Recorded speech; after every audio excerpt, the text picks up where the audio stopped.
সেনা প্রধানের বক্তব্য প্রেস কনফারেন্স লাইভে। From the army chief? I don't. Okay, we're getting a reaction from the army now. Bangladesh, let's listen in. আমি আপনাদের কথা দিচ্ছি, সমস্ত হত্যা, সমস্ত অন্যায়ের বিচার আমরা করব। আপনারা সেনাবাহিনীর প্রতি আস্থা রাখেন, সশস্ত্র বাহিনীর প্রতি আস্থা রাখেন। আমি সমস্ত দায়িত্ব নিচ্ছি, আপনাদের জানমাল, এবং আপনাদেরকে আমি কথা দিচ্ছি যে আপনারা আশাহত হবেন না। ইনশাল্লাহ আপনাদের যত দাবি আছে সেই দাবিগুলো আমরা পূরণ করব এবং দেশে একটা শান্তি শৃঙ্খলা ফিরিয়ে নিয়ে আসব। আপনারা আমার সাথে সহযোগিতা করেন।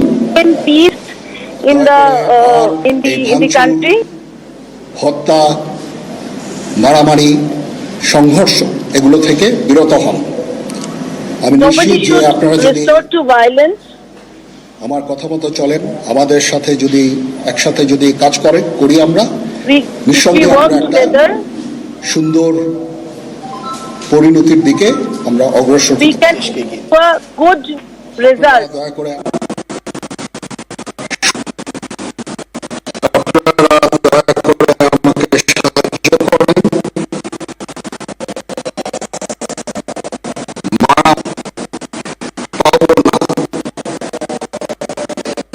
সমস্ত অরাজকতা, সমস্ত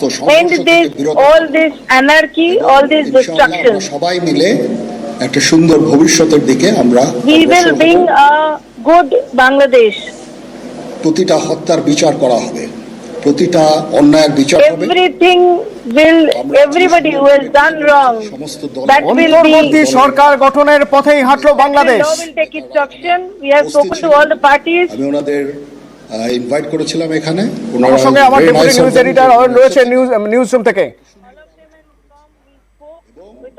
যুগ লড়াই করার পর অবশেষে দেখা যাচ্ছে যে সেনা শাসনই হতে চলেছে।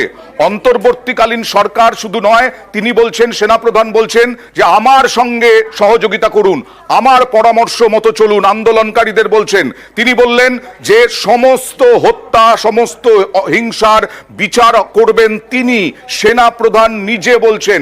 তার মানে অন্তর্বর্তী সরকারটা সেনাপ্রধানের আয়ত্তেই থাকবে, সেনাপ্রধানের তত্ত্বাবধানেই থাকবে।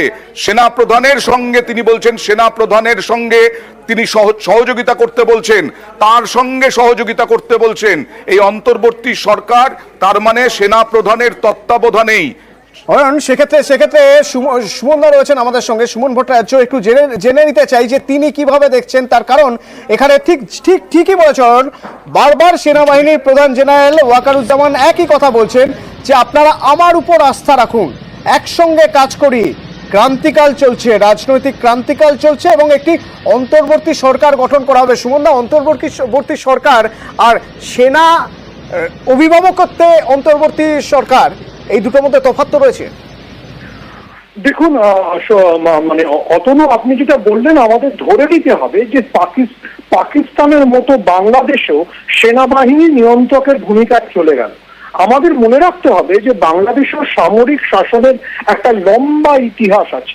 1975-এ বঙ্গবন্ধুর মৃত্যুর পর সেনাবাহিনী দখল করে। তারপর তৎকালীন যিনি সেনাবাহিনীর নেতৃত্বে ছিলেন সেই জিয়াউর রহমান দল তৈরি করে, বিএনপি তৈরি করে, রহমানের পরে এরশাদ তিনিও সেনাপ্রধান ছিলেন। তিনি সেনাপ্রধান থেকে প্রথমে তিনি সামরিক প্রশাসক হন, তারপর দল গঠন করে, জাতীয় পার্টি গঠন করে তিনি বাংলাদেশ শাসন করেন। আবার বোধহয় বাংলাদেশ সেই সেনাদের তত্ত্বাবধানেই চলে গেল। অর্থাৎ যে গণতন্ত্রের দাবিতে ছাত্ররা আন্দোলন করছিল, আসলে কিন্তু তার খুব একটা সুরাহা হলো না।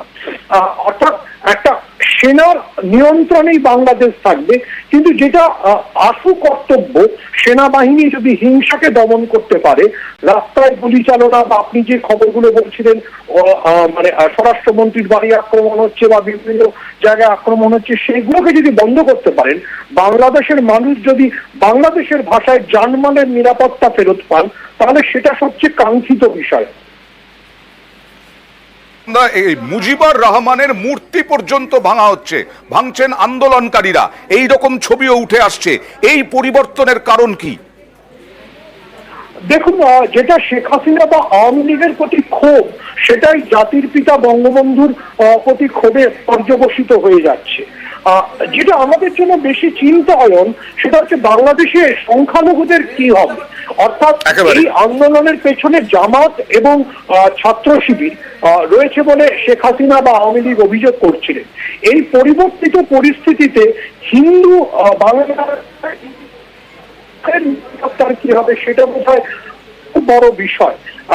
যদি বঙ্গবন্ধুর মূর্তি আক্রান্ত হতে পারে, তাহলে হিন্দুদের কি হবে সে নিয়ে তো আপনাকে আমাকে ভাবতেই হবে, কারণ সেক্ষেত্রে সেই উদ্বাস্তুদের ঢল নামবে পশ্চিমবাংলার দিকে। সুমনদা, এই যে আজকের পরিস্থিতি,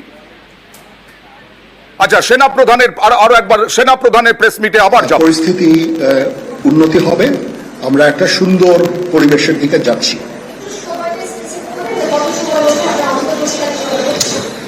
আমরা এটা না, আমি আজকে রাতের মধ্যে একটা আমরা সলিউশনে যাওয়ার চেষ্টা করবো, বাট আমাদের হয়তো 2-1 দিন সময় দিতে হবে। এটা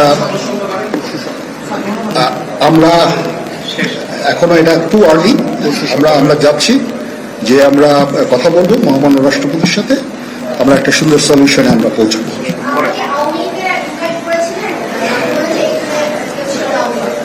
পরিস্থিতি ছিল খুব কম, সময় খুব কম ছিল। আমি যাদেরকে পেয়েছি অনেককেই আমি বলেছি, সবাই হতেন, বাট প্রধান রাজনৈতিক দলের সমস্ত নেতৃস্থানীয় নেতৃবৃন্দ তাদের সাথে আমি কথা বলেছি এবং ওনারা সবাই আমাদের এই প্রস্তাবে, এই যে আমরা যে আলোচনা করছি, সবাই এটাতে রাজি হয়েছেন। এখানে নুরুল হক সাহেব ছিলেন, এখানে জামাতের আমির ছিলেন, জুনায়েদ সাকি উনি ছিলেন, তারপরে ডক্টর আসিফ নজরুল ছিলেন। আমরা সবাই মিলে এবং সবাই আমরা এটাতে একমত পোষণ করেছি। এখন ছাত্রদের কাজ হচ্ছে যে শান্ত হওয়া এবং আমাদেরকে সাহায্য করা।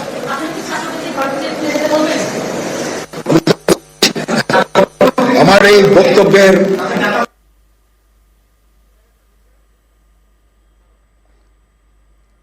শুনবো, পরবর্তীতে আবার শুনবো।